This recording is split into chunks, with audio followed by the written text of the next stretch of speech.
Hello friends, welcome back to the channel. This is Ambika Singh. मैं हूं आप सभी की अकाउंट्स एजुकेटर। आप सभी का एक बार फिर से बहुत बहुत स्वागत है आपके अपने favourite channel Teach Tech Commerce पर। कैसे हो आप सब? I hope you all are doing well. तो आ जाइए जल्दी से, टाइम हो गया है अकाउंटेंसी पढ़ने के लिए। ठीक है, तो जल्दी से आइए, अपनी डेस्क पर बैठ जाइए, वीडियो को चालू जरूर कर लीजिए और अपनी books, copies, notes copy specially लेकर बैठना। जो भी इंपॉर्टेंट चीजें हैं उनको जरूर लिखना है आपको, ठीक है।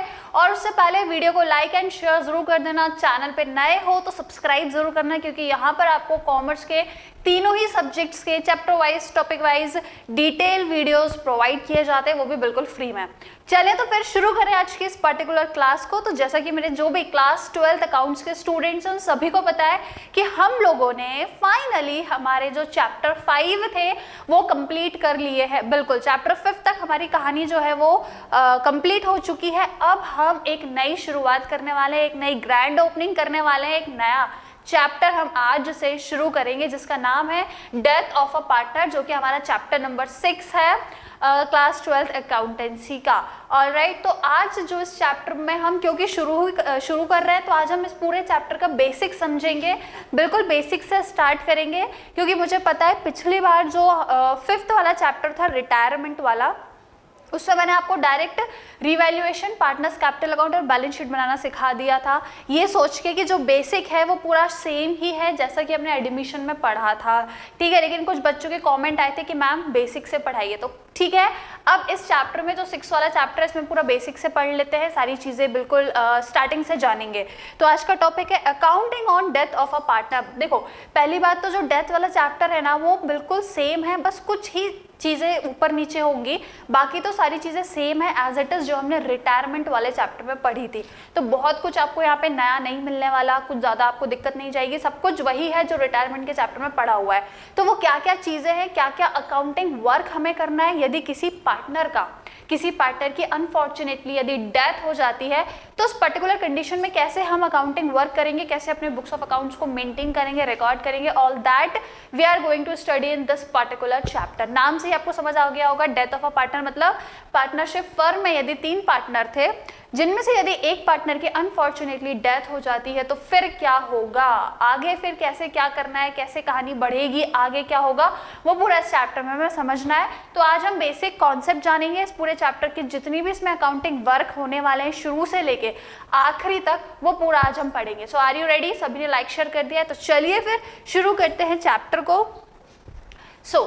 जैसा कि मैंने आपको अभी बताया बेटा कि डेथ मतलब किसी भी एक पर्टिकुलर पार्टनर की यदि अनफॉर्चुनेटली डेथ हो जाती है तो फिर उसमें हमको क्या क्या चीज़ें करनी है। तो देखो, the accounting process on death of a partner is same as that in the case of retirement. तो बेटा डेथ और रिटायरमेंट की कहानी एक ही है। एक ही क्यों है? क्योंकि रिटायरमेंट के दौरान भी एक पार्टनर जाता है फर्म छोड़ के, और डेथ के टाइम पे भी एक पार्टनर फर्म छोड़ के जाता है। तो कहीं ना कहीं प्रोसेस और चीज़ें सिमिलर ही हैं। The difference between the two situations are, लेकिन दोनों में बहुत छोटा सा एक डिफरेंस है। क्या है? 2 डिफरेंसेस यहाँ पे दिए हैं। Retirement of a partner is voluntary in nature. बेटा रिटायरमेंट इच्छा से होता है, स्वयं की इच्छा से। पार्टनर चाह रहा है तो वो रिटायर हो रहा है, लेकिन डेथ इच्छा से नहीं होती। Death is uncertain, unfortunate, unplanned. ठीक है, डेथ किसी की प्लान करके नहीं होती है, and thus it can be planned. तो रिटायरमेंट जो होता है वो प्लान्ड होता है, वॉलंटरी होता है, इच्छा से होता है ना, पार्टनर अपनी इच्छा से कर रहा है, अपनी प्लान के अकॉर्डिंग करता है। Whereas death of a partner can not be planned. Death जो है वो प्लान तरीके से नहीं होती है, एक अनफॉर्चुनेट चीज होती है। ठीक है, आपको भी पता है। सेकेंड डिफरेंस क्या है? Payment of due amount is made to the retiring partner. देखो, रिटायरमेंट के टाइम पे भी जो पार्टनर जा रहा है उसको हमें जो भी उसका पैसा, जो भी उसका हिसाब बन रहा है वो उसको हमें पे करना होता है। सेम केस डेथ में भी होता है। जब पार्टनर की डेथ हो रही है तब भी हम पूरा उसका अमाउंट कैलकुलेट करेंगे, पूरा उसका जो भी हिसाब किताब बनेगा वो उसको तो नहीं पे कर सकते, बिकॉज उसकी तो डेथ हो गई है, वो तो चला गया है, अब वहाँ तो हम जाएंगे नहीं ऊपर उसको उसका पैसा देने। ठीक है, तो उस केस में जिस पार्टनर की डेथ होती है उसका जितना भी ड्यू अमाउंट है वो उसको नहीं, बल्कि उसका जो लीगल आयर या उसका जो एग्जीक्यूटर होता है ना, जैसे कि एक इंडिविजुअल है, अब उसकी यदि डेथ हो गई है, वो एक पार्टनर था, उसकी डेथ हो गई है, तो उसका पैसा हो सकता है या तो उसकी वाइफ को मिलेगा, या उसके बेटे को मिलेगा, या उसकी बेटी को मिलेगा, जो भी उसका एग्जीक्यूटर होगा, जिसका भी लीगली मतलब लीगल तरीके से जिसका हक होगा, लीगल आयर जो होगा, उसको वो ड्यू अमाउंट पे किया जाएगा, राइट। तो ये सेकेंड डिफरेंस है, ठीक है। And will in case of death, ठीक है। तो दोनों चीजें समझ में आ गई। रिटायरमेंट के टाइम पे जो भी ड्यू अमाउंट है वो रिटायर्ड पार्टनर को दिया जाता है, लेकिन डेथ के केस में जो अमाउंट ड्यू होता है वो किसको दिया जाता है, उसके एग्जीक्यूटर को, जो उसका लीगल आयर है, जो कानूनी तौर पर उसके पैसों पर जिसका हक है, जो उसका हकदार है, राइट। वाइफ है, सन, डॉटर, जो भी है, जिस पर्टिकुलर इंडिविजुअल का नाम है, उसको अमाउंट पे किया जाएगा। Is it clear to everyone? तो यहाँ पर हम एक एग्जीक्यूटर अकाउंट बनाते हैं, ठीक है। एग्जीक्यूटर अकाउंट मतलब जिसको अमाउंट देना है उसका अकाउंट बनाएंगे, उसमें चेक करेंगे अमाउंट कितना उसको पे करना है। ये सारी चीजें इस चैप्टर में हम लोग पढ़ेंगे। तो ये सिंपल सी चीजें थी। अब देखो, adjustments that are made at the time of death of a partner. जब भी पार्टनर की डेथ हो रही है तो क्या क्या एडजस्टमेंट शुरू से आखिरी तक करना है, अब हम वो देखेंगे, जिसमें बहुत सारी चीजें सिमिलर हैं, आपने पूरी चीजें पढ़ी हुई हैं। देखो, सबसे पहले डिटरमाइन करेंगे चेंज प्रॉफिट शेयरिंग रेशो। सबसे पहले तो हम यही करते हैं ना, जब भी एडमिशन होता है, रिटायरमेंट होता है या फिर डेथ हो जाती है, तो सबसे पहला काम है प्रॉफिट शेयरिंग रेशो को कैलकुलेट करना। एडमिशन के टाइम पर क्या होता था, सेक्रीफाइसिंग रेशो हम निकालते थे, रिटायरमेंट के टाइम पर हम गेनिंग रेशो निकालते थे। सेम यहाँ पर भी करेंगे, है ना। जो आपका पॉइंट नंबर 1 है, जो आपका पॉइंट नंबर 1 है बेटा, यहाँ पर भी हमको यही करना है। सबसे पहले क्योंकि जब भी पार्टनर की डेथ हो रही है तो वो जा रहा है। सपोज करिए 3 पार्टनर्स थे, ए, बी एंड सी। अब भाई साहब सी की डेथ हो गई है, तो अब जो भी प्रॉफिट होगा वो इन तीनों में थोड़ी बटेगा, क्योंकि ये तो गया भाई, इसकी कहानी खत्म। तो अब जो भी प्रॉफिट है वो ए और बी में ही बटेगा। तो कहीं ना कहीं ए और बी का शेयर जो है वो बढ़ जाएगा, इंक्रीज हो जाएगा। तो सबसे पहले हम न्यू प्रॉफिट शेयरिंग रेशो में क्या निकालते हैं, गेनिंग रेशो। चेक करते हैं कि इनका new profit sharing ratio, new PSR, ठीक है, क्या रहेगा, न्यू प्रॉफिट शेयरिंग रेशो क्या रहेगा, ये हमको सबसे पहले करना होता है, जिसमें हम गेनिंग रेशो निकालते हैं। क्लियर, सिंपल सी कहानी, और आपको पता भी है बेटा कि गेनिंग रेशो कैसे निकाला जाता है। Second, accounting of goodwill. अब देखो, जो पार्टनर की डेथ हो गई है उसका जो भी गुडविल में शेयर रहता है वो पूरा उसको हमें पे करना होता है। जितना भी उसका शेयर रहेगा वो पूरा पे किया जाता है। तो अकाउंटिंग ऑफ गुडविल में आप लोगों ने रिटायरमेंट के केस में भी पढ़ा है, मैंने आपको बताया था।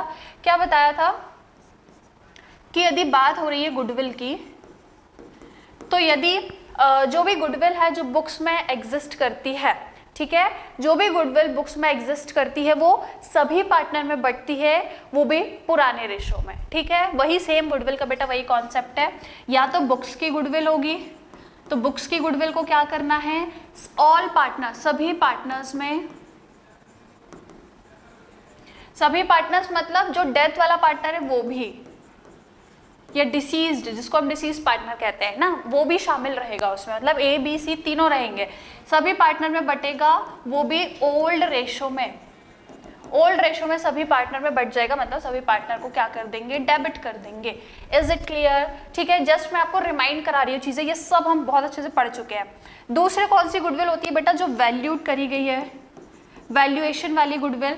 डेथ के टाइम पर यदि आपने गुडविल निकाली है तो फिर उसका काय में होगा बेटा, गेनिंग रेशो में होता है, राइट। तो उसको हमें क्या करना है, जो पार्टनर रिमेनिंग है, या आप कह सकते हो जो गेनिंग पार्टनर्स हैं, तो जो आपके गेनिंग पार्टनर्स हैं उनको क्या करते हैं हम, उनको डेबिट कर देंगे। और यदि कोई सेक्रीफाइसिंग पार्टनर होता है, कई बार हो जाता है ना कि यदि ए ने गेन करा है तो हो सकता है बी को सेक्रीफाइस हुआ हो, इट कैन बी हैपन, सभी केसेस में नहीं, कुछ केसेस में ऐसा हो जाता है, ठीक है।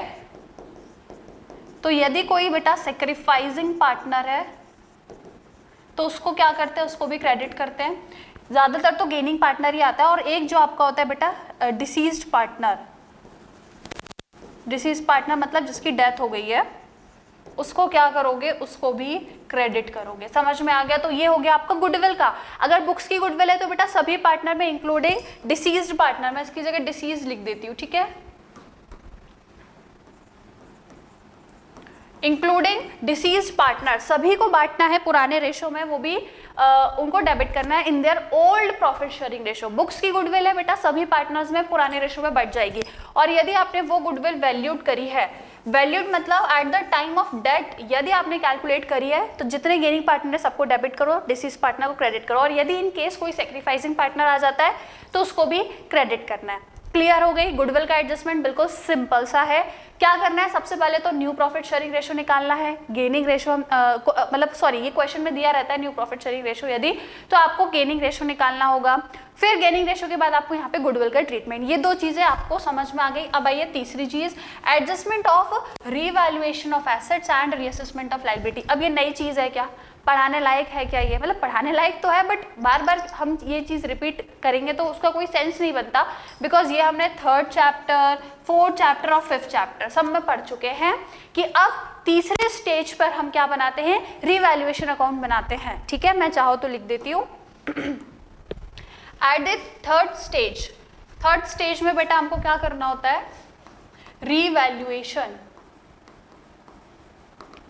रीवैल्यूएशन अकाउंट हम प्रिपेयर करते हैं, जिसमें हम एसेट्स और लाइबिलिटीज यदि इंक्रीज और डिक्रीज करते हैं तो वो हम यहाँ पे लिखते हैं। ठीक है, एसेट यदि इंक्रीज हो रहे हैं, डिक्रीज हो रहे हैं, या कोई लाइबिलिटी इंक्रीज या डिक्रीज कर रही है, means change in the value of assets and liabilities are recorded.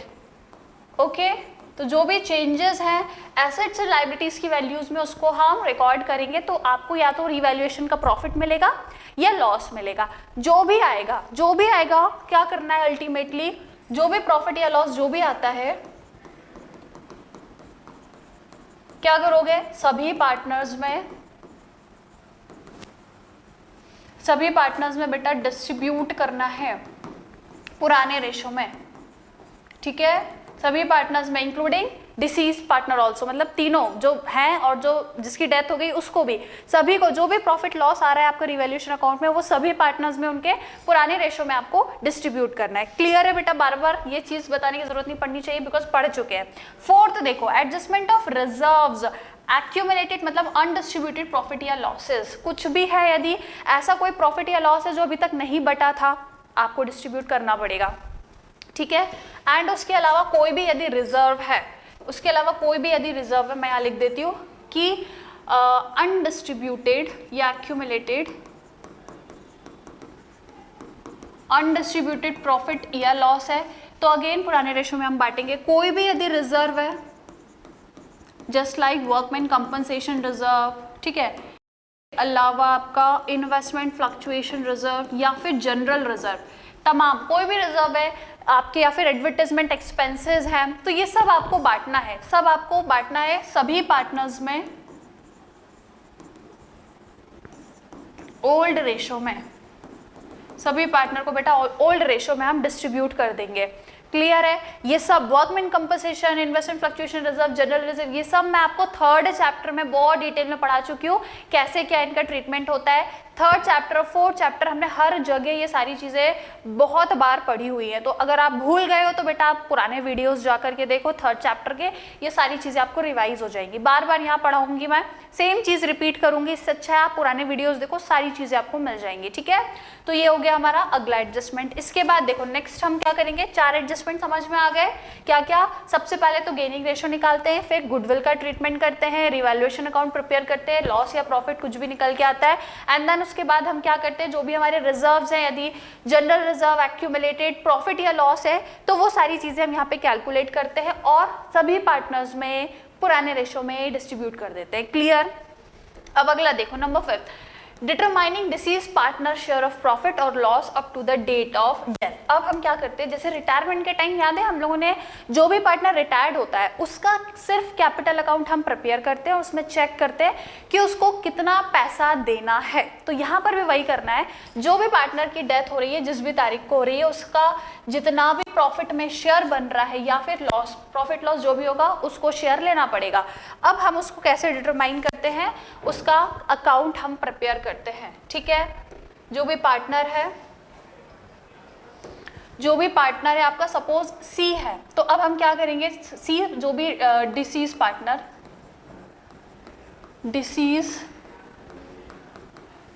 Partner का अब हम क्या बनाएंगे बेटा, कैपिटल अकाउंट बनाएंगे। क्यों बनाएंगे? ताकि हमको क्या पता लग जाए, उसका जो भी प्रॉफिट में शेयर है,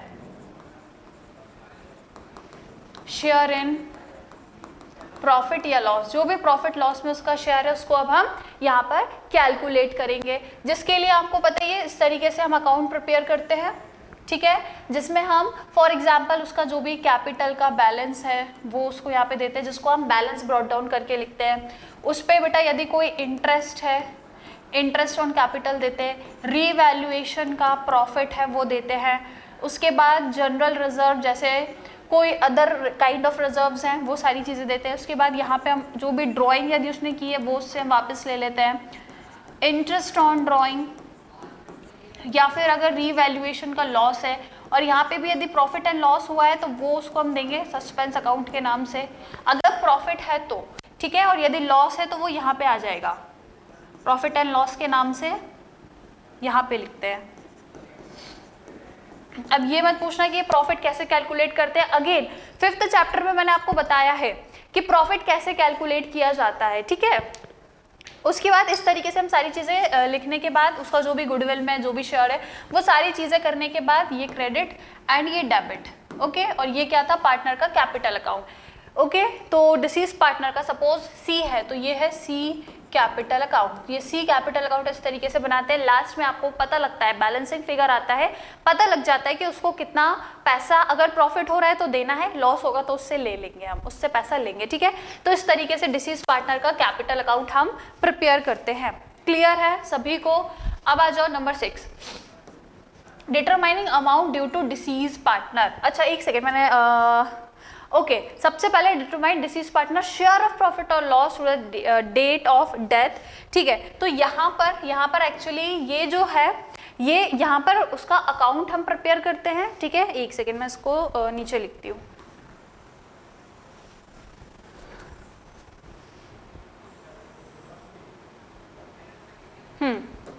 तो देखो, सबसे पहले डिसीज पार्टनर का कैपिटल अकाउंट बाद में बनता है, जिसमें हमको यहाँ पे क्या देखना होता है, उसका अमाउंट जो उसको पे करना है, amount to be paid to deceased partner. Deceased partner को जो अमाउंट पे करना है वो इस तरीके से हम कैलकुलेट करते हैं। उससे पहले ये एक स्टेप पहले, ये मैंने ना बाद की स्टेप बता दी, उसके पहले की स्टेप क्या है, उसके पहले की स्टेप है कि जो डिसीज पार्टनर है, disease partner share in profit और लॉस। तो अब इससे पहले हमको जो डिसीज पार्टनर है उसका प्रॉफिट या लॉस में जो भी शेयर बन रहा है वो हमें कैलकुलेट करना होता है, और यदि प्रॉफिट होगा तो बेटा वो यहाँ पे जाएगा, यहाँ पे डेबिट कर देना, और यदि लॉस होगा तो वो यहाँ पे जाएगा।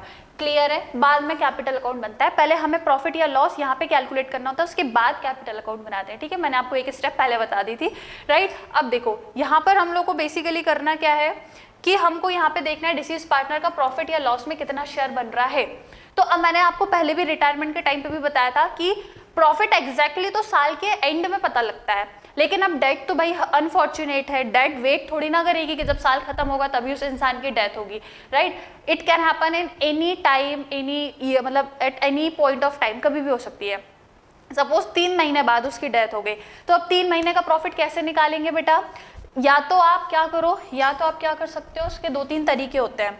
2-3 तरीके क्या क्या होते हैं? या तो आप लास्ट ईयर के प्रॉफिट के बेसिस पे रख लो, या फिर आप एवरेज निकाल लो, एवरेज प्रॉफिट निकाल लो कुछ लास्ट ईयर्स का, या फिर आप सेल्स के बेसिस पे प्रॉफिट निकाल लो। अब ये तीनों मैंने आपको चैप्टर नंबर 5 जो था रिटायरमेंट, उसमें ये तीनों मैंने आपको बहुत डिटेल में पढ़ाया है, ठीक है। तो आपने यदि नहीं देखा है वीडियो, अगेन कह रही हूँ पुराने वीडियोस जाके देखो, ये सब कुछ हम पढ़ चुके हैं, ये जस्ट मैं आपको रिवाइज करा रही हूँ बेसिक्स, ठीक है। अगर नहीं पढ़ा है तो पढ़ लेना कि यदि जो पार्टनर की डेथ हो गई या जो रिटायर हो गया है उसका यदि प्रॉफिट का अमाउंट निकालना है तो या तो लास्ट ईयर का जो प्रॉफिट है सेम वैसे का वैसा इस साल का भी मान लेंगे, और उसको उतने टाइम के लिए 3 महीने अगर वो रहा तो केवल 3 महीने का ही उसको प्रॉफिट देंगे, बस पूरे साल का नहीं देना है। एवरेज प्रॉफिट निकाल लो कुछ 4-5 सालों का, या फिर सेल्स की बेसिस पे निकालो। एक और तरीका होता है कि यदि 3 महीने में डेथ हो गई उसकी, तो 3 महीने का फाइनेंशियल स्टेटमेंट बना लो। हालांकि उससे रिलेटेड क्वेश्चन नहीं आता है तो हमको वो नहीं देखना है कैसे फाइनेंशियल स्टेटमेंट, क्योंकि फाइनेंशियल स्टेटमेंट तो पूरे साल के बनते हैं, लेकिन यदि डेथ हो जाए 3 महीने 6 महीने में, तो उतने ही टाइम पीरियड का आप फाइनेंशियल स्टेटमेंट बना के भी निकाल सकते हो, पर अपन को वो सिलेबस में नहीं पढ़ना है इतना, ठीक है। बस ये 3 तरीके हैं जो बेसिकली आपके कई बार क्वेश्चंस में आते हैं, तो इसको डिटेल में पढ़ना है तो लास्ट चैप्टर में देख लेना, वीडियो मिल जाएगी, बहुत डिटेल में पढ़ाया है मैंने, राइट। तो ये हो गई ये वाली स्टेप जिसमें हमको प्रॉफिट या लॉस में जो शेयर बनेगा वो यहाँ पता लग जाएगा। इन तीनों में से कोई भी एक तरीके से आप वो ढूंढ लोगे, उसका जो भी शेयर बनेगा वो हम उसको दे देंगे। सपोज मान लो अगर प्रॉफिट बना 50,000 और वो यदि 3 महीने में रिटायर हो गया, तो केवल 3 मंथ्स के लिए देंगे और डिवाइड करेंगे टोटल 12 महीने, मल्टीप्लाई उसका जो भी शेयर है, मान लो उसका शेयर है 1/4, तो उसको इतना प्रॉफिट देंगे, कैलकुलेट कर लोगे, जो भी आएगा प्रॉफिट आएगा तो यहाँ उसके कैपिटल अकाउंट में डेबिट कर देना, लॉस होगा तो यहाँ। तो ये प्रॉफिट ढूंढने के बाद हम यहाँ पे उसका कैपिटल अकाउंट बनाते हैं इस तरीके से, क्लियर है। अब इसके आगे के स्टेप्स देखते हैं। Pay to the deceased partner legal heir और एग्जीक्यूटर ऑफ हिज एस्टेट। अब इसके बाद बेटा जो भी अमाउंट आया फाइनली आपका यहाँ पर आ जाएगा अमाउंट, यहाँ पर आपको पता लग जाएगा बैलेंसिंग फिगर से कि उसको कितना अमाउंट देना है। अब जो भी आपका अमाउंट आएगा वो उसको आप उसका जो लीगल आयर या उसका जो एग्जीक्यूटर है वो उसको अब आप पे कर दोगे, ठीक है। जो भी उसका लीगल एग्जीक्यूटर होगा उसको देना होगा। लास्ट है adjustment of capital to the continuing partners if agreed. अगर आप बचे हुए पार्टनर्स कैपिटल का एडजस्टमेंट करना चाहते हैं न्यू प्रॉफिट शेयरिंग रेशो में, तो वो एडजस्टमेंट भी करते हैं। हालांकि यहाँ पर एडजस्टमेंट ऑफ कैपिटल का टॉपिक इतना नहीं पूछा जाता एग्जाम्स में, ठीक है। एडजस्टमेंट ऑफ कैपिटल या तो एडमिशन से आता है, रिटायरमेंट से आता है, बस डेथ से बहुत कम चांसेस होते हैं कि एडजस्टमेंट आए कैपिटल का। मतलब देखो एकदम श्योरिटी से तो मैं नहीं बोल सकती कि हाँ 100% ये नहीं आएगा, क्योंकि 12th है बेटा, बोर्ड है, कहीं से कुछ भी आ सकता है, बट स्टिल ज़्यादा चांसेस नहीं है। तो यदि इसको नहीं भी पढ़ोगे तो भी चलेगा, बट हम पढ़ेंगे, डोंट वरी, ठीक है। तो एडजस्टमेंट ऑफ कैपिटल में होता क्या है कि जो बचे हुए अब पार्टनर्स हैं, जो बचे हैं वो अब क्या करते हैं, उनका जो न्यू प्रॉफिट शेयरिंग रेशो होता है, मान लो पहले 3 पार्टनर्स थे, 1:2:3 इनका शेयर था, अब एक की यदि डेथ हो गई है तो अब इनका रेशो मान लो 2/3 हो गया। तो अब जो भी इनकी कैपिटल रहेगी वो उसको इस नए रेशो में कॉन्ट्रीब्यूट करते हैं, ठीक है, नए रेशो में कॉन्ट्रीब्यूट करते हो। फिर वही सेम चीज़ आपको पता ही है, एडजस्टेड कैपिटल और प्रोपोर्शनेट कैपिटल निकालते हैं, दोनों में डिफरेंस देखते हैं, सरप्लस या डेफिसिट आता है, ठीक है। चलो एक बार फिर से बता देती हूँ, रिवाइज करा देती हूँ क्या था। एक सेकेंड, हमारी स्टेप्स देख ले पहले, हम कहाँ तक पहुँच गए थे, हम 7th वाली ना, उसको पे करना। अब देखो पे करने के भी बेटा तरीके होते हैं, है ना, पे करने के भी तरीके होते हैं। तो देखो अगली स्टेप है कि जो भी अमाउंट है, अमाउंट जो भी रहेगा डिसीज पार्टनर का वो हम पे करेंगे टू एग्जीक्यूटर। एग्जीक्यूटर को पे करना है, जिसके लिए भी 2 तरीके हैं, या तो लमसम अमाउंट, मतलब जितना भी पैसा है तुरंत में आपने पूरा का पूरा तुरंत दे दिया, या फिर आपने इंस्टॉलमेंट में दिया। इंस्टॉलमेंट्स में दिया मतलब पहले 1 साल में कुछ पैसा, 2 साल से 3-4 साल में आपने अलग अलग किस्तों में उसको यदि अमाउंट दिया है तो, ठीक है। तो ये 2 तरीके होते हैं जिससे हम अमाउंट जो है एग्जीक्यूटर को पे करते हैं, या तो पूरा लमसम इकट्ठा या फिर किस्तों में, मतलब इंस्टॉलमेंट्स में।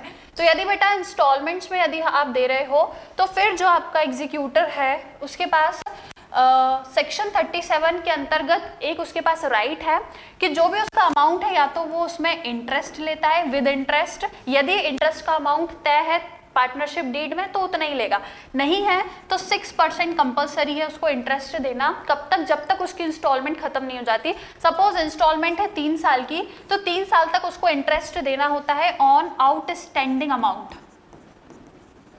ऑन आउटस्टैंडिंग अमाउंट मतलब यदि पहले वर्ष 1 साल मतलब मान लो 3 लाख टोटल देने हैं, आपने कहा हम 3 साल में देंगे 1-1 लाख करके, तो पहले जो ईयर है उस पर पूरा 3 लाख पे 6% इंटरेस्ट दोगे।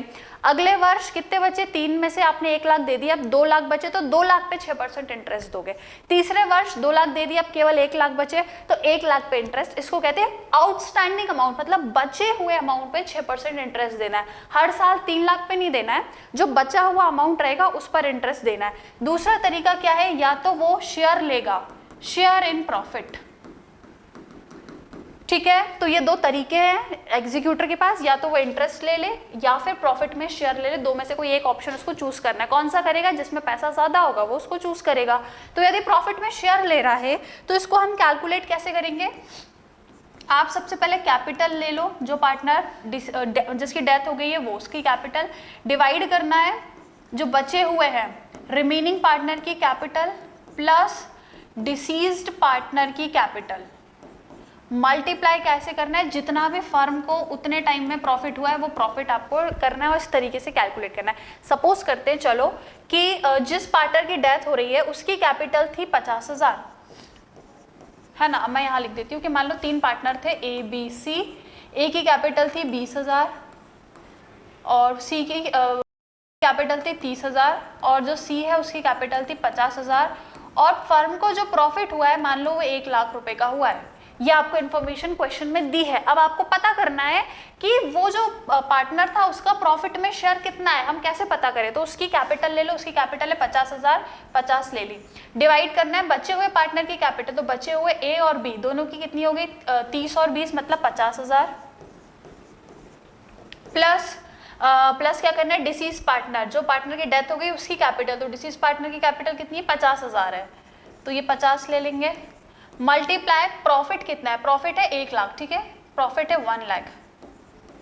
इस तरीके से कैलकुलेट करोगे तो आपको पता लग जाएगा कि जो पार्टनर की डेथ हो रही है उसको प्रॉफिट का शेयर कितना देना है। ठीक है, तो यहाँ से आप प्रॉफिट का शेयर निकाल लेना, आपको अमाउंट पता लग जाएगा, यहाँ से इंटरेस्ट पता लग जाएगा।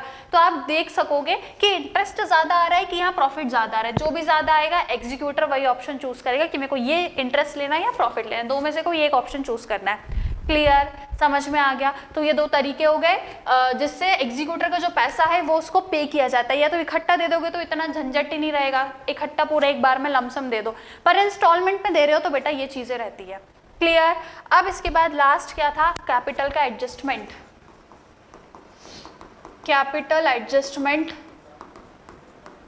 जो हमने हर चैप्टर में पढ़ा है बेटा, है ना, एडमिशन में, इससे पहले हमने रिकॉन्स्टिट्यूशन वाले चैप्टर में पढ़ा, एडमिशन में पढ़ा एंड रिटायरमेंट में भी पढ़ा। तीनों चैप्टर में हमने ये कॉन्सेप्ट पढ़ा हुआ है। हर बार आता है ये 6 नंबर के क्वेश्चन में, एक एडमिशन से आता है, एडजस्टमेंट करना होता है, रिटायरमेंट में भी आता है, डेथ में हालांकि ये इतना नहीं आता है। डेथ में तो ज़्यादातर प्रॉफिट का शेयर, डिसीज पार्टनर का कैपिटल अकाउंट, ये चीज़ें ज़्यादा आती हैं कि प्रॉफिट में उसका शेयर कितना रहेगा, गुडविल में उसका शेयर कितना रहेगा। हालांकि ये सारे क्वेश्चंस मैं आपको कराऊंगी, आज तो केवल बेसिक्स की हमारी क्लास है।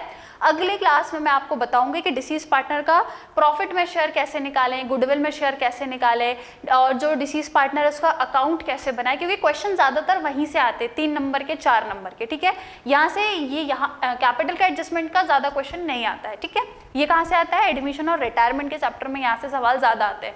फिर भी देख लो कि कैपिटल का यदि एडजस्टमेंट करना है तो सबसे पहले क्या करते हैं, जो बचे हुए पार्टनर्स हैं उनके लिए ये चीज़ होती है, रिमेनिंग पार्टनर के लिए ये चीज़ होती है। बचे हुए पार्टनर यदि ये चाहते हैं कि हम अपने न्यू रेशो में करें, ठीक है, न्यू रेशो में यदि कैपिटल का कंट्रीब्यूशन करें, न्यू रेशो में क्या करते हैं वो कैपिटल का कंट्रीब्यूशन करते हैं, राइट। तो इसके लिए क्या करना होता है, इनको सबसे पहले हम इनका कैपिटल अकाउंट बनाते हैं और इनका जो एडजस्टेड कैपिटल होती है, एडजस्टेड कैपिटल को देखते हैं। सपोज ए और बी हैं, इनके एडजस्टेड कैपिटल मान लो थी 2000 और 3000। उसके बाद ये क्या निकालते हैं, प्रोपोर्शनेट कैपिटल। प्रोपोर्शनेट कैपिटल देखते हैं,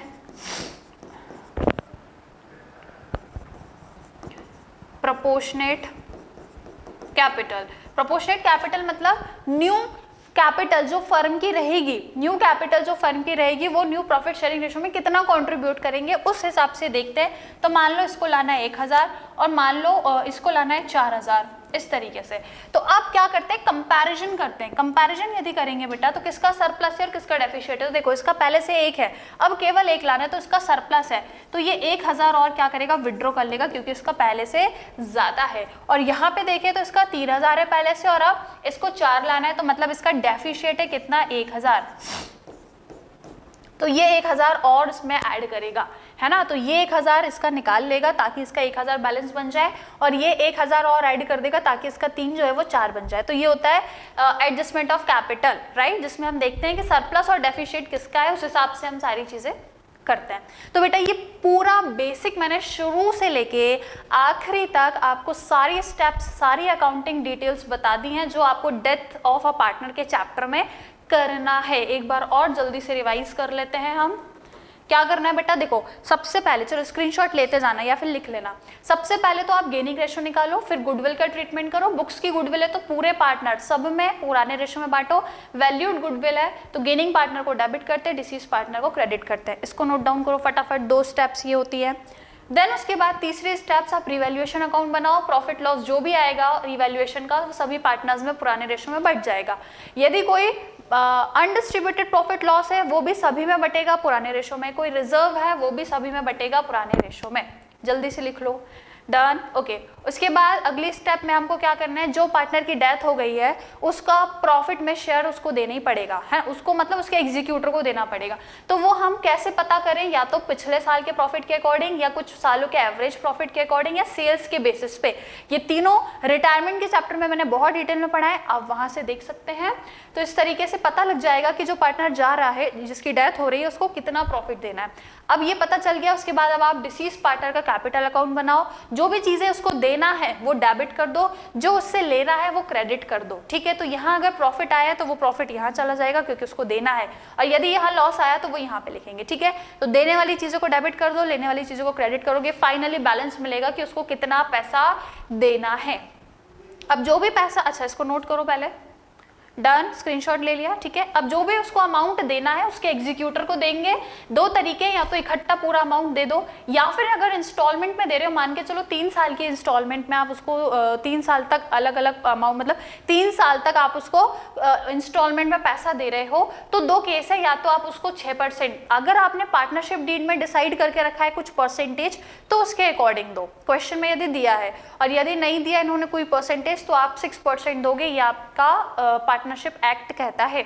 तो आप 6% इंटरेस्ट दो जो भी बचा हुआ अमाउंट है उस पर, पहला ऑप्शन है। दूसरा या तो है आपके पास कि जो भी उसका प्रॉफिट है उसमें उसको शेयर दो, जिसको इस तरीके से कैलकुलेट करते हैं, डिसीज पार्टनर की कैपिटल लेनी है, बचे हुए पार्टनर की total capital plus disease partner की कैपिटल मल्टीप्लाई प्रॉफिट, ये तीनों चीजें आपको क्वेश्चन में दी रहेंगी। पुट करोगे तो यहाँ पे आपको अमाउंट मिलेगा कि उसका प्रॉफिट में कितना शेयर है। दोनों में से जो भी ज्यादा रहेगा, इंटरेस्ट ज्यादा रहेगा तो वो ये ऑप्शन चूज कर लेगा, प्रॉफिट में शेयर ज्यादा रहेगा तो ये ऑप्शन चूज कर लेगा। इस तरीके से करते हैं। आखिरी में कई बार बचे हुए पार्टनर ये सोचते हैं कि वो अपना न्यू रेशो में कैपिटल का कंट्रीब्यूशन करना चाहते हैं, तो फिर एडजस्टेड कैपिटल देखते हैं, अपनी प्रोपोर्शनेट कैपिटल देखते हैं, दोनों को कंपेयर करते हैं, सरप्लस डेफिसिट जो भी आता है फिर उस हिसाब से हम इस पर्टिकुलर एडजस्टमेंट को कंप्लीट करते हैं। क्लियर, समझ में आ गया।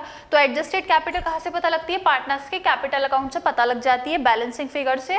और प्रोपोर्शनेट कैपिटल हम कैलकुलेट करते हैं पार्टनर जो बचे हुए हैं उनकी। अब हम क्या देखेंगे, न्यू फर्म की जो कैपिटल आएगी, total capital of new firm, उसमें इनका न्यू प्रॉफिट शेयरिंग रेशियो के अकॉर्डिंग कंट्रीब्यूशन हम देखते हैं। क्लियर है एवरीवन? चलो इसको भी नोट डाउन करो जल्दी से। ओके डन, सभी ने लिख लिया। चलिए गाइस, तो आई होप आप लोग आज की क्लास पसंद आई होगी। पूरे बेसिक मैंने आपको चैप्टर 6 के यहीं पे बता दिए हैं।